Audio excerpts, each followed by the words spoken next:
Okay, welcome to my YouTube channel. I am Lanisha Porter. I will skip the pleasantries because we have real things to talk about.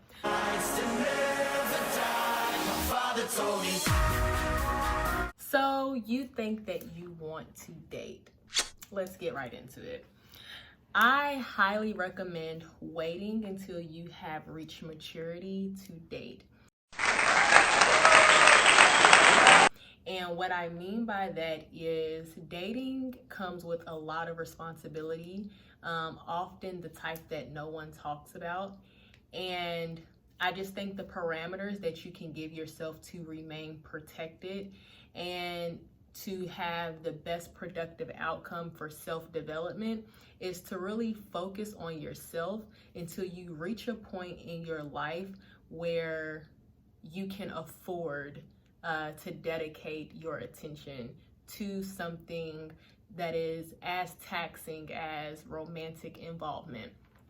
Let's jump right into it. All right, so I am 25 years old, and I definitely took the advice that I am going to give you today.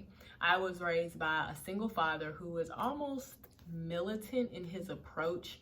Now, he wasn't militant in the fact that I was micromanaged and supervised over about who I talked to and who I hunt. He wasn't like that at all. He was just very straightforward and completely honest about the realities that come with dating at a young age and being a young woman, allowing yourself to get heavily involved in relationships with guys.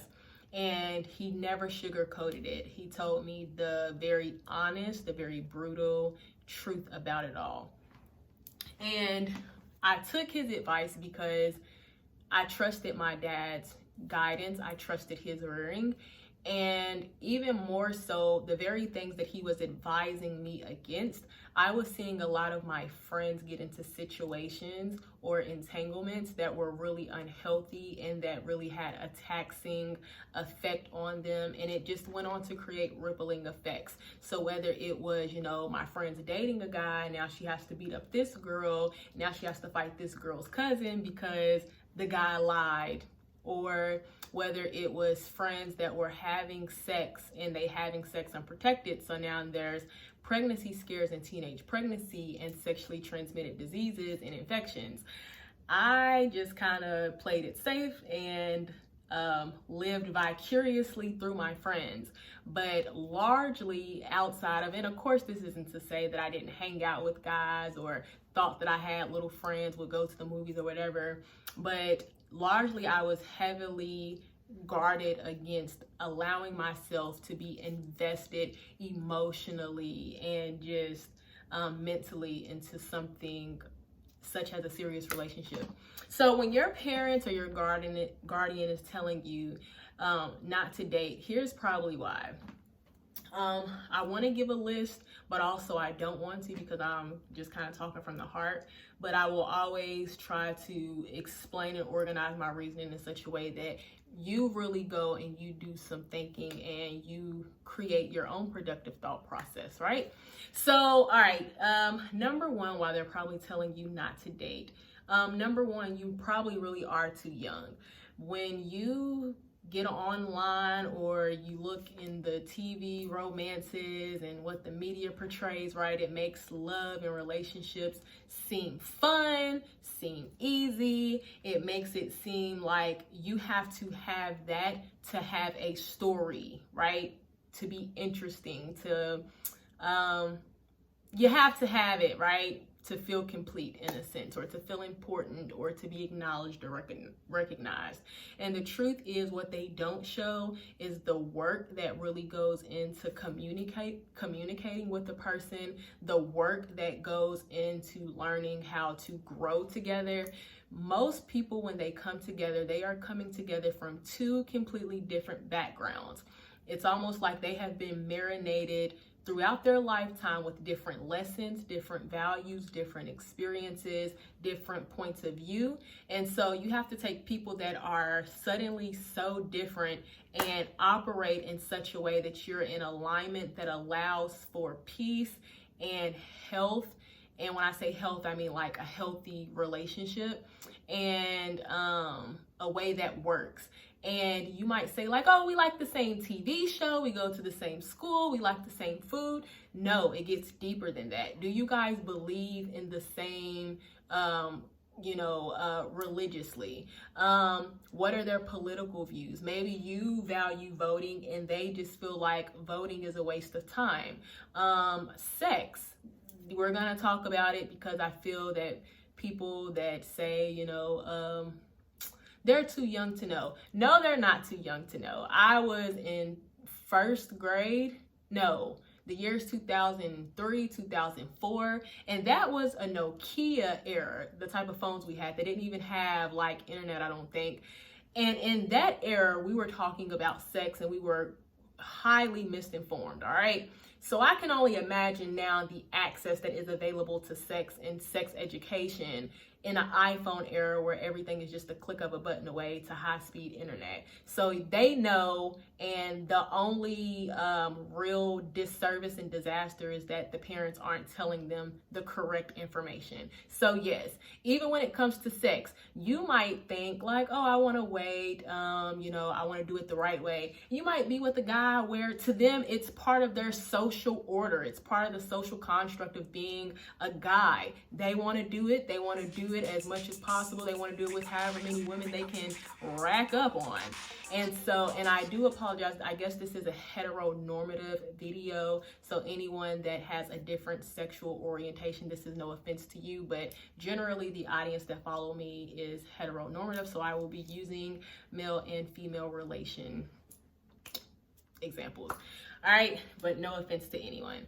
And so, for them, you might be thinking sex will bond you guys in a way that solidifies it to be the real thing forevermore, happily ever after. And for a guy, it's really just an experience. It's just a moment. It's nothing more. So even the way that you guys hold sex in esteem, you need to realize, do you guys have the same views? Do you guys have the same values? All right.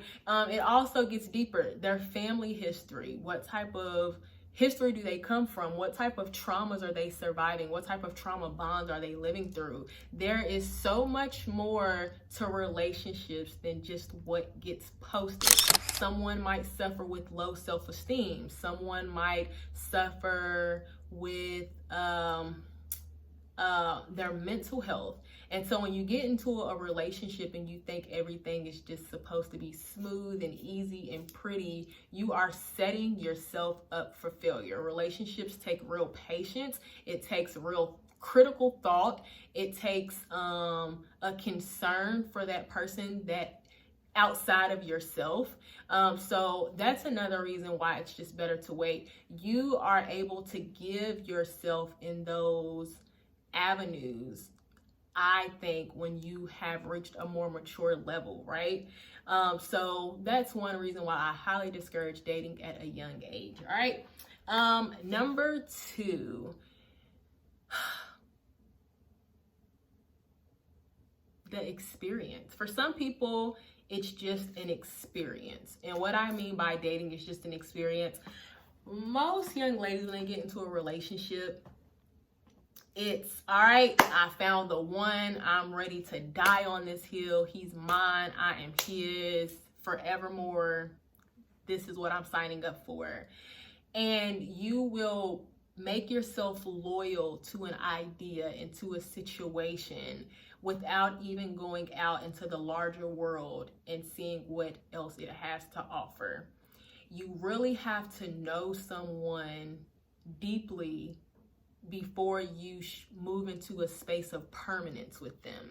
And for most young men, they do not approach dating like she is it. You could be the most perfect, compatible girl, and they will still want to know what else may be out there for me. That is not to disparage what you have to offer. That is not to take away from who you are, but it's just a curiosity, a biological destiny of men. They want to sample before they commit. That's just it. And I definitely think we set our young ladies up for failure because especially if you're in the institution of church, you are raised and you are primed and you are prepped to be a wife. And so when you do date, you automatically start assuming that guy and filling him out for the husband role. Whereas when a guy's dating, he's just trying to see if this is fun. Like, does he like you? And he may not be ready to commit. So that's another reason to discourage dating at a young age, is because you may approach it with all that you have to give, where the other person is not gonna, approach the situation to be that committed. All right. Next, self-development. If you are in a relationship and you are giving pieces of yourself to people that are not going to value it, they're not going to cherish it, and quite frankly, they're not going to give you reciprocity, give you the same in return, you are literally giving the best investments of yourself for what? What are you going to have to show for it besides a broken heart, tears cried, and hard lessons learned?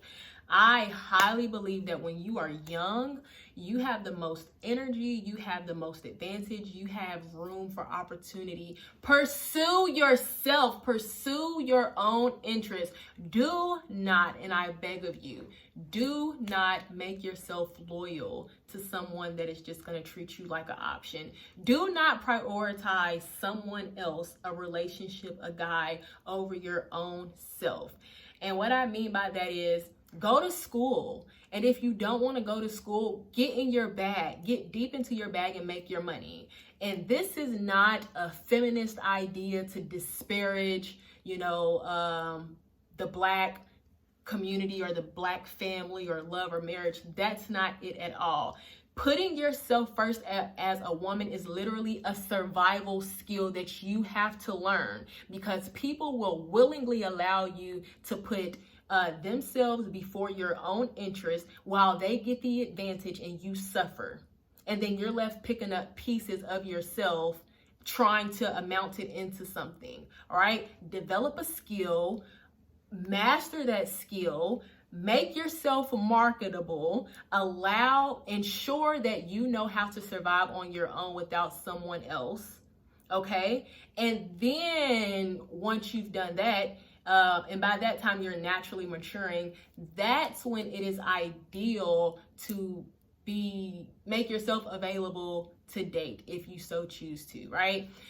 Statistically, women, the economic cards are not in our advantage, right? The financial advantages to thrive largely are not in the favor of women. And so you really, really need to get in a space where you can ensure that you are able to survive on your own. Historically, women have had to stay in marriages that they didn't want to stay in relationships that they didn't want to stay in, because there was a financial incentive there. They didn't have the means or the opportunity or the space to survive and live comfortably without the help of a man or a relationship partner. That is not the case anymore. You can go to school, you can get scholarships, you can get a career, you can flourish in that career, and you can do more things. So do not weigh yourself down. Do not corner yourself into a small piece of the world when there is so much out there to see, right? I highly recommend that. And even if you do get into a relationship, always have your own money. Always ensure that your name is on leases and on the property. That is literally survival instinct. You need to be able to ensure that you can move and that you can have mobility in society without the protection of a man. You know what I mean? If you don't know what I mean, you'll learn, right? Have your own money always. And one last thing that I'll say is, when you are so invested in a guy, worried about who he's dating, worried about how he's moving, worried about him and where his cards are going to land, where his chips are going to fall, you really take a great concentration off of chiseling your own greatness. And all of our greatness, it has to be chiseled. There's self-work that you have to do. You have to invest in yourself. And when you're investing in a guy that's probably not even serious about you, you take away so much energy, so much time, so much effort away from yourself and what your brand could be and what you can be and what your education could be and what you could be in your entirety. So do not do that. The time you have is precious. Your youth is an incubator. It should be used as an incubator to mature you into the greater that you will become. Do not use this youthful time that you have stressed, arguing, fighting, focused on a guy that will probably not yield you any productive outcomes anyway. It is not worth it, I promise you. Do not do that. Invest in yourself, because you are the best project that you could ever work on. Go to school, get those good grades. When you're in school, don't be dating around so much so that you're not prioritizing what you need to do to keep your scholarships or to stay in top-notch standing to be the student that you need to be. Dating can wait. I promise you. When you get older, here's the advantage of really waiting when you date. You bypass the dramatics of what's happening out there. You really might feel like, oh, I'm missing out on cuddling season, on holidays. I don't have cute gifts to exchange with someone. But the other side of that is that there's a lot of manipulation out there. There's a lot of heartbreak out there. There is a lot of dishonor out there. There is a lot of dishonesty out there. There is so much that does not get advertised when it comes to dating. And I will tell any young lady, the safest place to be is in the cocoon of doing self-work. And then when you pop out, girl, hopefully, prayerfully, the men that you would be interested in, they will have matured to a level and have had enough experience to learn how to actually honor you and honor your heart and, rise to the standards that you meet. The thing is, men do want to get to know you. They will want to pursue you. They will be interested in you. That is a given. Men will always be interested. That's just their nature. They love the hunt. They love the chase. They will pursue you. But the big B, the big but is this. Just because they are interested in pursuing you does not mean they will do what is necessary to maintain the good standing of your heart. Okay? It's almost like the thrill, like, oh, I got her. Ooh, she loves me. I love her. Now I kind of want to see what else is out there. And I'm not saying that is not to paint a picture of that's how all guys are, but historically they have been that way, and historically there has been a culture that allows them to operate in that way without real accountability. So just wait for that transition from boyhood to manhood, and you focus on yourself. That way when you're there, you're just, look, you come with your own layout, your own feast, your own table. And as I said, it's really a survival instinct. It's not a survival instinct that I recommend. It's one that I emphatically encourage, okay? You need to be able to stand on your own. I will end it with my saying, which goes as this: books over boys, self-development over intense romantic involvement. And two books that are really good in this, my book, Things I Never Talk About, Maximizing Her. I talk about this. I talk about navigating dating, and I talk about the real importance in prioritizing yourself. You need to focus on Project You, especially when you're young, especially while you have the energy, especially while you have the talent. I just want the best for you. So people are not lying to you when they tell you to wait. It is really for your own protection. It is to ensure that you can be the best you can be without distraction, without the weighted responsibilities and the dramatics that often come with relationships. Just wait. I would tell my own daughter to wait, and I would highly, highly, highly, emphatically encourage that she not be involved in things that can take away from her own concentration on herself and her being all that she could be. And so I submit for your consideration the same thing. Just wait. I promise. Just wait. My father told me